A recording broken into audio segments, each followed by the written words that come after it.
সংসদ হবি না সংসদের বাদ হবি রে কয়েকদিন পর আমরা দোয়া ইউনুসক কৃষক বসে দোয়া ইউনুসক আমরা বসাচ্ছি কৃষক। আপনারা বলেন তো বিপদে পড়লে মানুষ কোন দোয়া পড়ে? এত মানুষ থাকতে আমরা বিপদের ইউনুসক বসানো কৃষক বোঝা লাগবে না? মাল আছে আর মাথার মাল আছে। ডোনাল্ড ট্রাম্প যেদিন প্রেসিডেন্ট হলো সেদিন আওয়ামী লীগের এক গুজব লীগ কি রে ইউনুসক আর থবি না, ইউনুস হচ্ছে আগেকার প্রেসিডেন্টের আছে এখনকারটা থবি না। সেদিন ডোনাল্ড ট্রাম্প 4 বার ইউনুসক মোবাইল করে, 4 বার ডোনাল্ড ট্রাম্প মোবাইল করছে ইউনুসক। তুই মাথা নিয়ে বসেনি রে। দুটা নবীর নাম ওর মধ্যে আছে, একটা হলো মোহাম্মদ আর একটা হলো ইউনুস। ওই ভারত ওই 14 সুবলেন দিবি জানেন আপনি। মুদি এখন কি বলতেছে? ভগবান ইউনুস, ভগবান ইউনুস, ভগবান ইউনুস। জানেন আপনারা ইলা খবর আমরা তো সংসদ হবি না, নিরপেক্ষ নির্বাচনের একটা ভালো সংসদ হবে। জোরে কোন কথা ঠিক কিনা? এই মমতাদের মতন গায়িকা, ফেরদৌসীর মতন নায়ক, মাহিয়ার মতন নায়িকা, এক শালা বাটপার ওই জায়গা তার যাওয়ার পারবি না। জোরে কোন কথা ঠিক কিনা?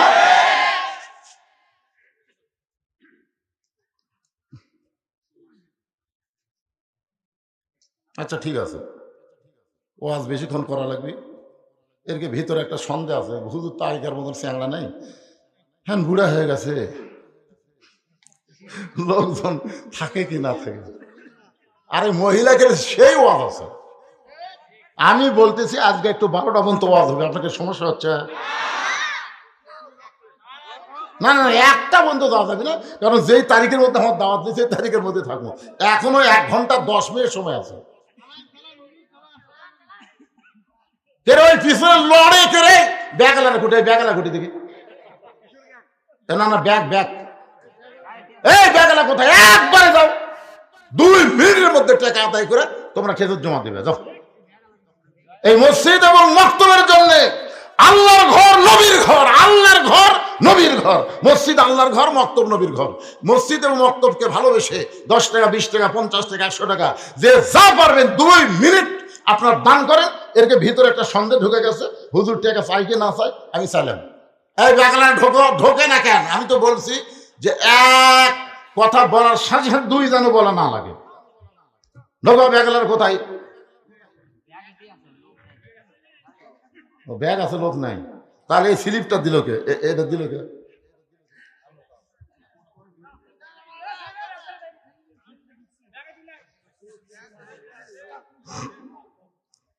আপনারা জুতে হাতত দেখছেন, মাথার উপর জুতে লেগেছে, কিছুই কয় না। কে রে মাথার দাম বেশি না জুতের দাম বেশি? আপনার মাথার উপর জুতে গেল, আপনার কথা কর না কেন? আপনারা বলবেন বন্ধু যদি যাবার চাও পায়ের জুতা রাইখা যাও রে, পারবেন না? একটা গান আছে, বন্ধু যদি যাবার চাও ঘাড়ের গামছা রাইখা যাও রে, বন্ধু কই এখন আর যাবো না। কি একটা মাথার উপর দিয়ে জুতা নিয়ে যাচ্ছে, তা কেউ দেখে না কি হচ্ছে। এই ব্যাগলার নামছে না, এই সাইড আসেন, এই কোনার দিকে আসেন। আর আপনারা একজন উঠবেন না। আরে 10 টাকা 20 50 100 টাকা দেওয়ার ভয় করতেছেন। আর সদকা তো তারুদ্দুল বালা, দান সদকা করলে সমস্ত বালা মুসিবত আল্লাহ দূর করে দেয়। ভয় করেন না। কে? আল খয়ের হজ ওমরা গ্রুপ আজকের মাহফিলের যিনি সভাপতি, তাই না? এই 3000 টাকা দিচ্ছেন কেন সভাপতি সাহেব?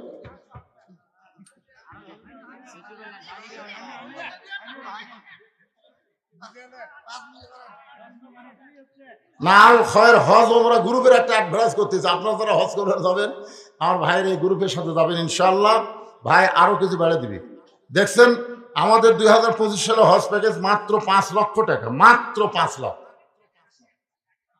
আরে 7 লাখ 8 দিয়েছে, বেশি হচ্ছে কয়? এরা কোন তালাত আছে?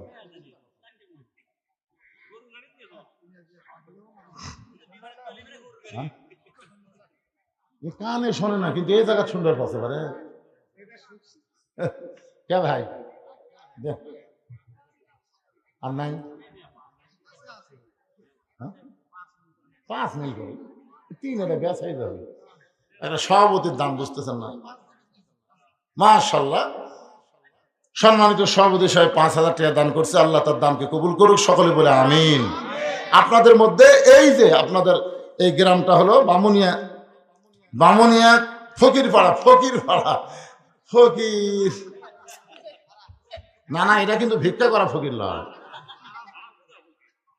আচ্ছা, বামুনিয়া ফকির পাড়ায় এমন কোন মরদ আছে যে হুজুর আমি আল্লাহর ঘরের জন্য 10,000 টাকা দেবো? আছে। এই ব্যাগ আদায় হওয়া শেষ, আমার আদায় শেষ। দিবে ক্যামেরা আল্লাহ দিবে, ওরা সবাই মিলে দিবে ইনশাল্লাহ। আল্লাহ এদের ব্যবসায় যেন আল্লাহ বেশি বেশি বরকত দেয়। তোর খানা আমি কত কষ্ট করে জানেন, এই শীতের মধ্যে মোটর সাইকেলে আসে, আমার এতই কষ্ট হয়।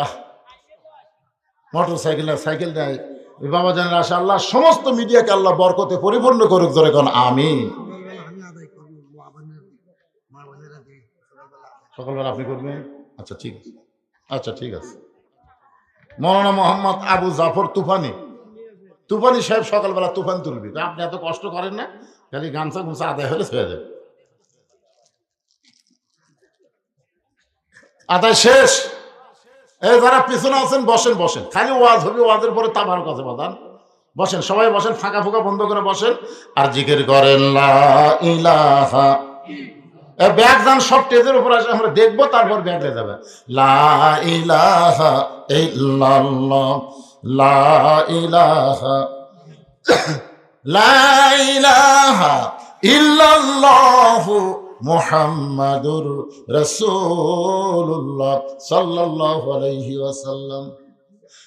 রাখাল হযরত ওমর ফারুকের পিছনে রয়ে বলতেছে, পথিক যতই কান্দো উটের দুধ আমি তোমাকে দিবার পারলাম না। ওমর ফারুক বলে, রাখাল ভাই উটের দুধের কোনো দরকার আমার নাই। ওমর ফারুক কি দুধ খাওয়ার জন্য গেছে না আল্লাহর কোরআন দেখার জন্য?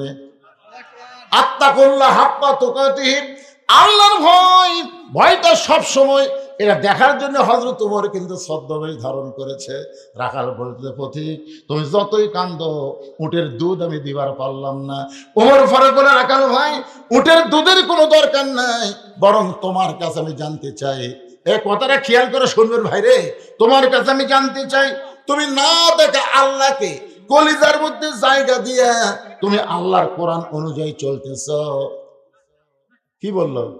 তুমি না দেখা আল্লাহকে কলিজার মধ্যে জায়গা দিয়ে আল্লাহর কোরআন অনুযায়ী চলতেছ, এর বিনিময়ে তোমার চাহিদা কি? তোমার চাহিদা কি? আল্লামা সাঈদী হুজুর 50 বছর কোরআনের তাফসীর করেছে, 13 বছর জেলখানায় বন্দি জীবন কাটাইছে, এরপরে হাসপাতালে নিয়ে গিয়ে তাকে হত্যা করা হয়েছে। আপনার বলেন তো আল্লামা সাঈদী হুজুরের চাহিদা কি?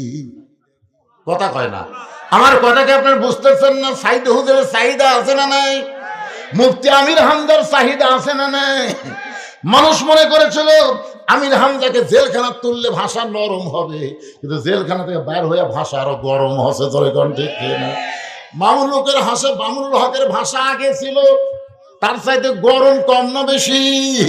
তার মানে কি বুঝতেছেন? এদের চাহিদা দুনিয়া না, এদের চাহিদা হলো জান্নাত, এদের চাহিদা হলো আল্লাহর কোরআন। সোহাগ 1500 টাকা দান করেছে, আল্লাহ সোহাগের দানকে কবুল করেন। নাম বলে নাই, সব বলবো। মহিলার ওয়াজ করছি আমি, মহিলার ওয়াজ যখন আসবে মহিলার একটাও যাবে না, আপনাকে তোমার ছাড়ার বাড়ি যাবি। কি যে চিন্তা করে। আর একজন 1000 টাকা দান করেছে, আল্লাহ দানকে কবুল করেন, নেক নিয়ত নেকাশা পুরা করেন। জোরে বলে আল্লাহুম্মা আমিন। রাখাল বলে, পথিক ওমর ফারুককে আমার চাহিদা হলো রব্বানা, পড়েন রব্বানা আতিনা ফিদ দুনিয়া হাসানাতাও ওয়া ফিল আখিরাতি হাসানা ওয়া কিনা আযাবান্নার। ওমর ফারুক বলে, রাখাল আমি মূর্খ মানুষ, তোমার কাছে চাহিদার কথা শুনতে চাইলাম আর তুমি কোরআনের আয়াত শুনাই না। রাখাল বলে, তুমি আসলেই মূর্খ, এই আয়াত দিয়ে আমি 2টা চাহিদার কথা বলেছি। ধরে কোন চাহিদা কয়টা? 1 নম্বর চাহিদা হলো আতিনা ফিদ দুনিয়া হাসানা, এই দুনিয়ার সৌন্দর্য। 2 নম্বর চাহিদা হলো অফিল আখিরাতে হাসানা, আখিরাতের সৌন্দর্য, দুনিয়ার সৌন্দর্য হলো মহামানব হযরত উমরকে আমি এক নজর দেখতে চাই।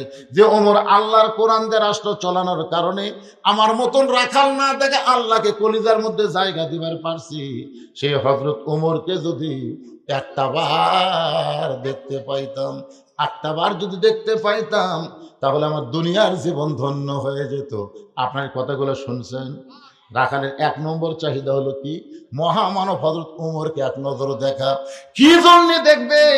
উমরের চেহারা সুন্দর সেই কারণে তা কিন্তু না, আমার দেখার কারণ হলো যে উমর আল্লাহর কোরআন দিয়ে রাষ্ট্র চলায়, আর কোরআন দিয়ে রাষ্ট্র চলার কারণে আমার মতন রাখাল না দেখা আল্লাহকে কলিজার মধ্যে জায়গা দিবার পারছি, সেই ভালো মানুষ উমরকে যদি একটা বার দেখতে পাইতাম। এখান থেকে প্রমাণ হলো আগামী সংসদে আমরা 300 জন ভালো মানুষকে দেখতে চাই, যারা কোরআন শরীফ বুকে নিয়ে সংসদে যাবে। ধরে কোন ঠিক কিনা? ভালো নেতা রে পাগলা, ভালো নেতা। মরদ মানুষ না মেয়ে মানুষ, নেতার চেহারা দেখলে বোঝা যায় নাকি নেতা? শোনেন, রাখাল যেই মাত্র বলেছে হযরত উমরকে এক নজর দেখতে চাই, 2 নম্বর চাহিদা হলো রাখাল বলতেছে আমি রাখাল যখন মরে যাব, অধম রাখালকে আল্লাহ যেন জান্নাত দেয়।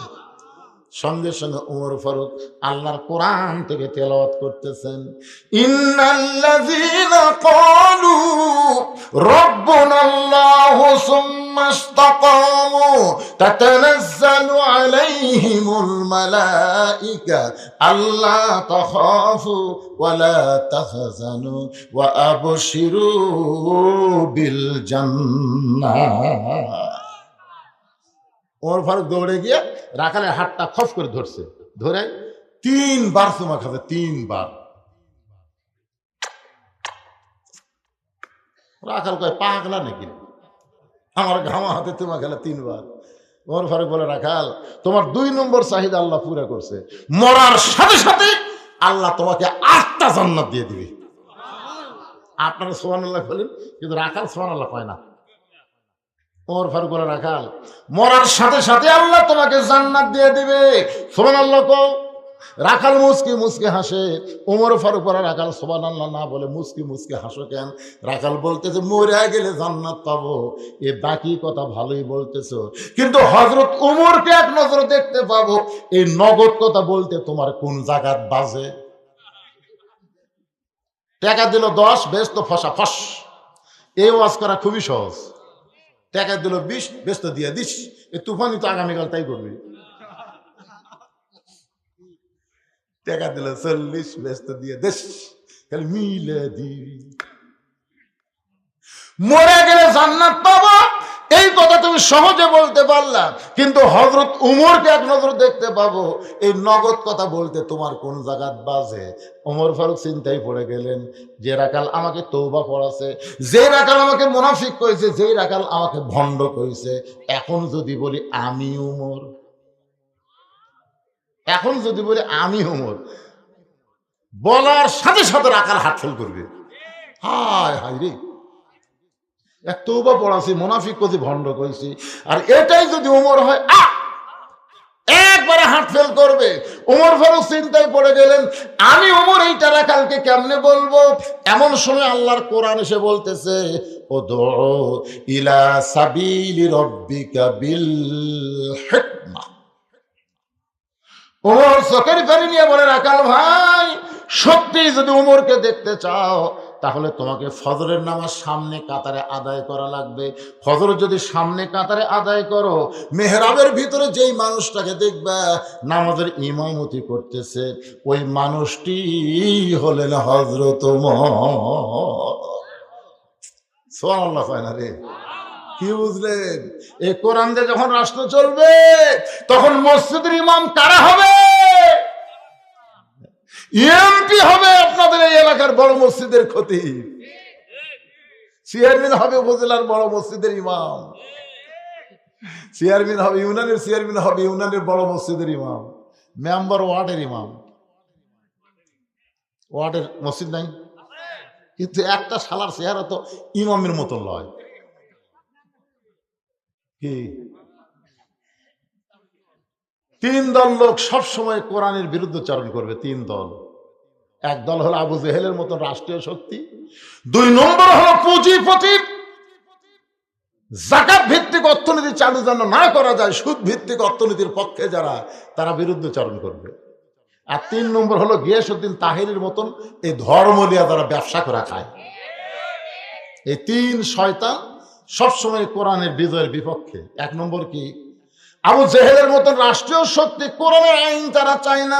পুঁজিপতি যারা সুদ ভিত্তিক অর্থনীতি, যাকাত ভিত্তিক অর্থনীতি চায় না।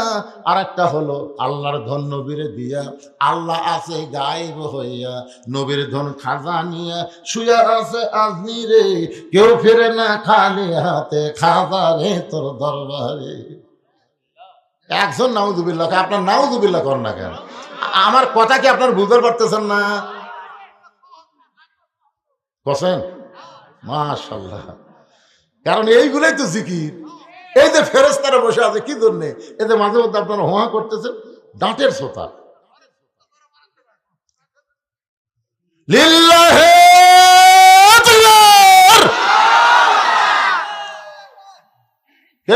যারা বাহিরে ঘুরতেছে, কিছুক্ষণের মধ্যে তাবারক দিবি চলে আসো। কতগুলো খালি ঘুরতেছে, চাবি মাইরা দিছে, সাইরা জনম ভরা ঘুরিতেছে, খালি ঘুরতেছে। তাবারক দেওয়ার সময় চলে আসবে। একটু মনোযোগ দিয়ে শোনেন।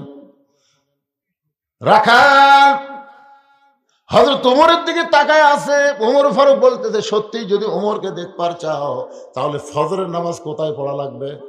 সামনে, মসজিদে না, সামনে কাতারে পড়া লাগবে। সামনে কাতারে নামাজ যখন পড়বা, মেহরাব দিকে লক্ষ্য করে দেখবা, যেই মানুষটা ইমামতি করতেছে ওই মানুষটি হলেন হযরত ওমর। রাখাল বলতেছে, ভাই আমি তো বারান্দার নামাজ পড়ি রে, আমি তো ভিতরে ঢোকার সাহস পাইনি।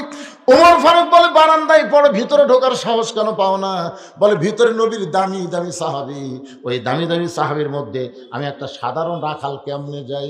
ওমর ফারুক চোখের পানি বের করে বলতেছে, তুমি কম দামি আর ভিতরে দামি, এই কথা তোমারে বুঝাইলো কে?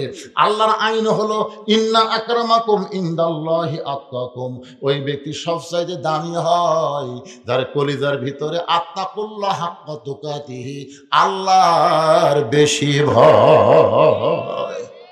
আপনারা কি মনে করতেছেন আমি চেয়ারত বসে ওয়াজ করতেছি আমি দামি, আর আপনারা কাপড়ত বসে ওয়াজ শুনতেছেন আপনারা কম দামি? এই দাম তো চেয়ার মাটি থেকে নির্বাচন হবে না, দামি নির্বাচন হবে তাকওয়া আত্তাকুল্লাহ হাক্কা তুকাতিহি দেখে। যার অন্তর আল্লাহর যত বেশি ভয়, সে আল্লাহর কাছে সবচাইতে দামি হয়। জোরে কান সুবহানাল্লাহ। ওমর ফারুক বলেন, রাখাল উমরকে যদি দেখতে চাও তাহলে সামনে কাতারেই পড়া লাগবে। রাখাল বলতেছে, আজ তাহলে এশার নামাজ পড়ার পরে আমি আর বাড়ির যাচ্ছি না। ওমর ফারুক বলে, কেন রাখাল ভাই? বলে, বাড়িতে গেলে যদি সামনে কাতার না পাই। ওমর ফারুক বললেন, তাহলে কি করবা? রাখাল বলতে, এশার নামাজ পড়ার পর থেকে আমি সামনে কাতার ধরার চেষ্টা করব। ওমর বলে, রাখাল এশা থেকে ফজর বিশাল একটা লম্বা সময়, এই সময়ের মধ্যে যদি তোমার ঘুম ধরে তখন তুমি কি করবা? রাখাল বলতেছে, ঘুম যদি ধরে তাহলে মসজিদের মধ্যেই ঘুমায় যাব। ওমর ফারুক বলে, রাখাল মসজিদের মধ্যে ঘুম পাড়ার একটা দলিল দে, মসজিদের মধ্যে ঘুম পাড়ার একটা দলিল দে। এই যে মসজিদ গ্রুপের এখন 2 গ্রুপ হয়ে গেছে, জোরে কোন কথা ঠিক কি না? মসজিদ গ্রুপ এখন 2 গ্রুপ, হাইরে মারামারি ফাটাফাটি। একজন যাই হোক, 3টে মরল তো মরা, আমাদের বগলারই একটা।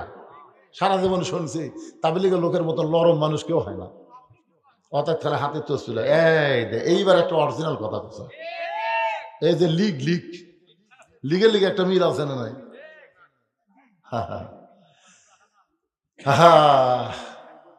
সবাই জোহরের নামাজ পড়ে বাড়িতে গেছে, ওরা 3 জন 4 ফ্যান দিয়ে গল্প করতেছে, 1-1 ঘন্টা হয় গল্প ছাড়ে না। ফেরেশতা কয়, আল্লাহ ফাইজা কুদিয়াতি সালাতু ফান্তাশিরু ফিল আরদ, নামাজ হয়ে গেছে, সবাই চলে গেছে, এরা 3 জন যে 4 ফ্যান দিয়ে গল্প করে, এর রেজাল্ট কি? আল্লাহ বলতেছে, যতক্ষণ মাথার উপর ফ্যান ঘুরিছে নামাজ বাদে যতক্ষণ মাথার উপর ফ্যান ঘুরেছে, এই ফ্যানের কারেন্টের বিল এই তিনজন আলাদাভাবে না দেওয়া পর্যন্ত এরা জান্নাতে যাওয়ার পারবে না। কারণ মসজিদ আর বাপের ঘর না, ইচ্ছা মতো ফ্যান ঘুরে ভিতরে কোন কথা কথা কন না। হ্যাঁ কি কয়? থাক, ফ্যানের বিল দিবি। আর যদি না দেয় আল্লাহ কবিকে তো তো ঘুমানোর ঘর নাই, তুই আমার ঘর ঘুম পারলু গা।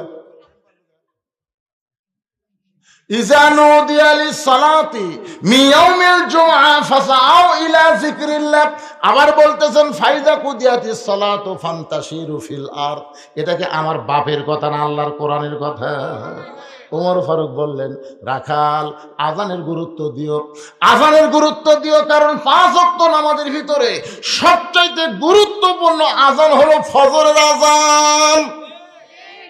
5 ওয়াক্ত নামাজের যে 5টা আজান আছে তার মধ্যে সবচাইতে গুরুত্বপূর্ণ আজান কোনটা? একই জিনিস দুইবার বেশি কয় কে? যুবকেরা তোমরা শুনবার পাও পাও? কে কে কথা কয় রে? আসসালাতু খায়রুম মিনান নাওম। ঘুম হইতে নামাজ উত্তম। এতদিন রাখাল বারান্দায় নামাজ পড়েছে, আজকে সামনে কাতারে নামাজ পড়বে। আজান শোনা মাত্র জোরে জোরে জোরে জোরে মসজিদের বারান্দা দিয়ে বলে, বারান্দা আজকের মতো একটু ধৈর্য ধর, আমি আজকে সামনে যাব, কারণ জীবনের বড় আশা একবারের জন্য হলো দেখব। মসজিদের মধ্যে রাখাল ঢুকতেছে, ঢুকবার যায় ডান পা, জোরে কোন পা? শুধু ডান পা ঢুকালে হবে না, জবান করে একটা দোয়া পড়া লাগবে, আল্লাহুম্মা আফতাহ লি আবওয়াব রাহমাতিক। এই দোয়ার পর রাখাল যখন সামনের দিকে যাবার চায়, প্রত্যেকটা সাহাবী নড়ে সরে রাখালকে যাওয়ার রাস্তা করে দেয়। রাখাল মুচকি মুচকি হাসের বলে, আল্লাহ, বারান্দার থেকে ভাবলাম কি আর ভিতরে ঢুকে দেখতেছি কি? বারান্দার থেকে মনে করছিলাম মসজিদের মধ্যে নবীর দামি দামি সাহাবী, কিন্তু আজকে ভিতরে ঢুকে দেখতেছি আমিও যা এরাও তাই, মনে হয় আমরা একই মায়ের সবাই ভাই। দরকার না সুবহানাল্লাহ। আসলে বাইরে থেকে তো বোঝা যাবে না ভাইজান, বাইরে থেকে মনে হবে বাদশা শাহজাহান, কিন্তু ভিতরে ফকির ঢুকা দেখে আমিও যা বাদশাও তাই। বাইরে থেকে কি কয়? বাদশা শাহজাহান। ভিতরে ঢুকা দেখে নামাজ পড়ে 2 হাত তুলে বলতেছে, ও বাদশার বাদশা, তোমার দরবারে আমি ফকির। ফকির কয়, কে রে? এতদিন যাক বাদশা করে জিকির করলাম, ভিতরে ঢুকে দেখতেছি উইও জাহমো তাই। এই জন্য আল্লাহ বলেছেন, উদখুলু ফিস সিলমি কাফা। ইসলামের মধ্যে পুরোপুরি এসে দেখো, বড় ছোট কেউ নাই, প্রত্যেকটা মুসলমান আমরা ভাই ভাই। ধরে কোন ঠিক কি? একে সামনে কাতারে মেহরাব বরাবর সামনে কাতার রাখাল দাঁড়ায় ফজরের 2 রাকাত সুন্নত নামাজ আদায় করেছে। ফজরের ফরজের আগে 2 রাকাত সুন্নত আছে না নাই? 2 রাকাত সুন্নত নামাজ পড়ে চুপটি করে বসে আছে। এমন সময় একজন সাহাবী মসজিদের মধ্যে ঢুকে দেখে জায়গা দখল। এই সাহাবীর নাম হলো ওসমান গনি। জোরেকার নাম কি?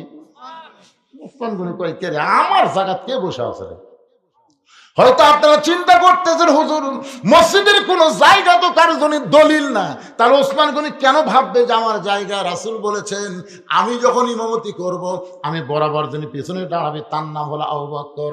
আবু বকর যখন ইমাম হবে, আবু বকর বরাবর পিছনে যিনি দাঁড়াবে তার নাম হলো ওমর। ওমর যখন ইমাম হবে, ওমর বরাবর পিছনে দাঁড়াবে তার নাম হলো ওসমান।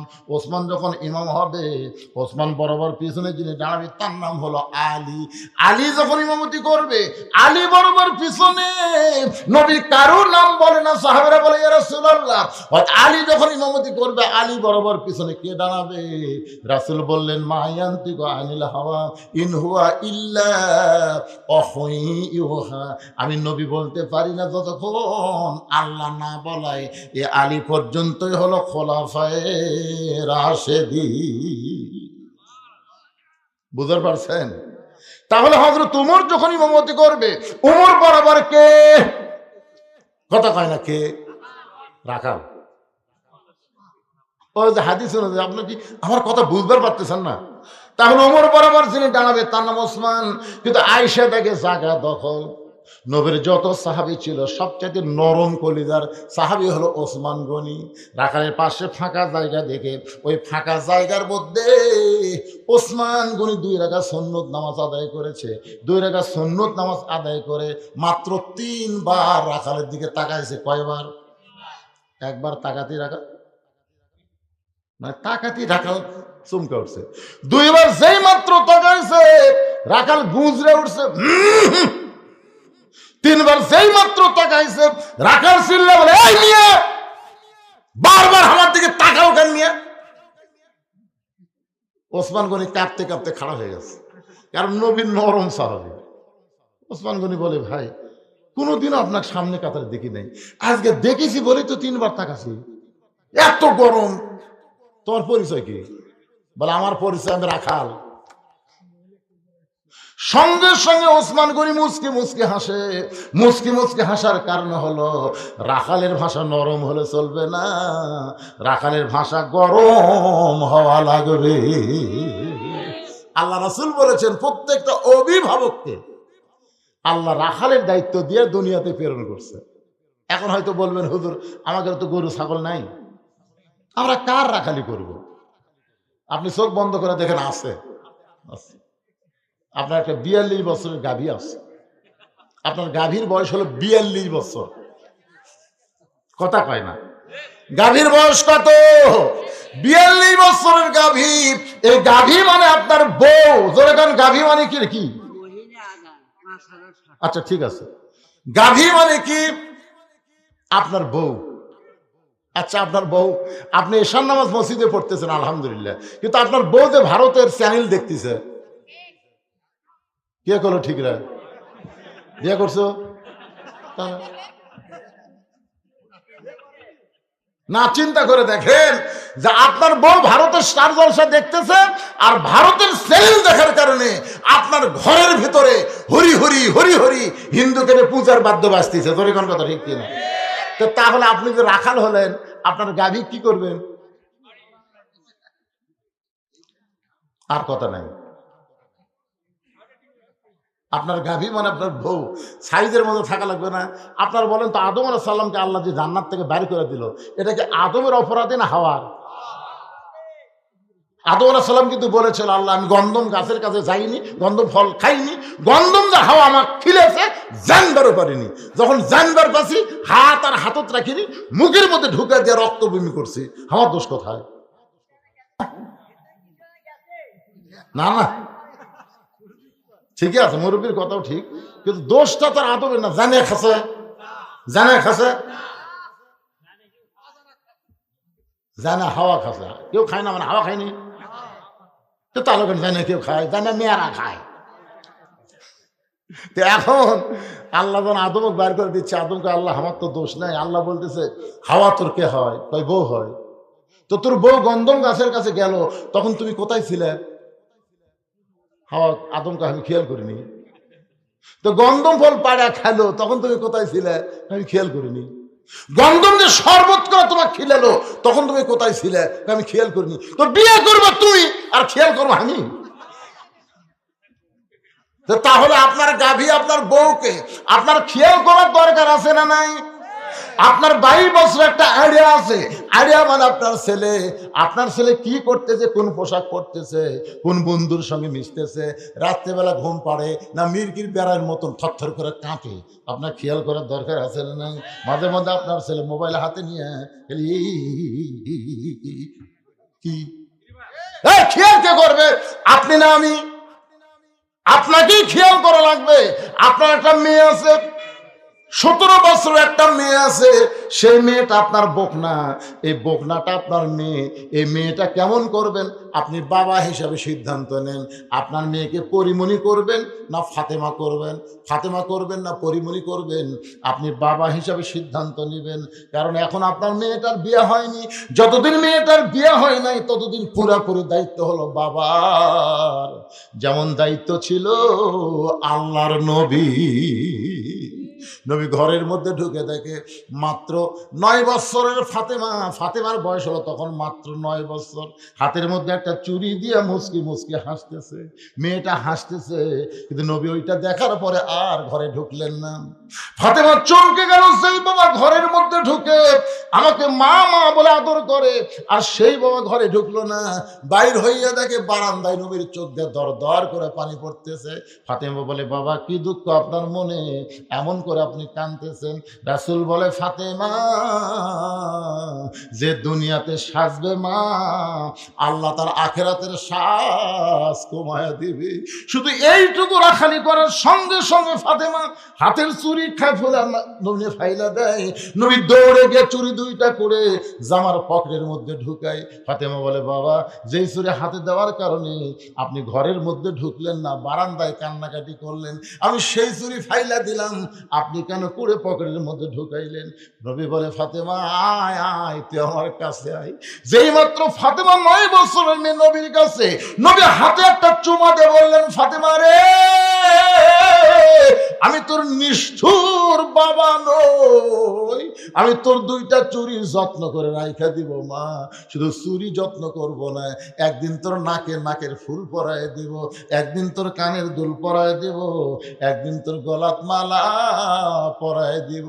ফাতেমা বলে, বাবা কবে কবে কবে?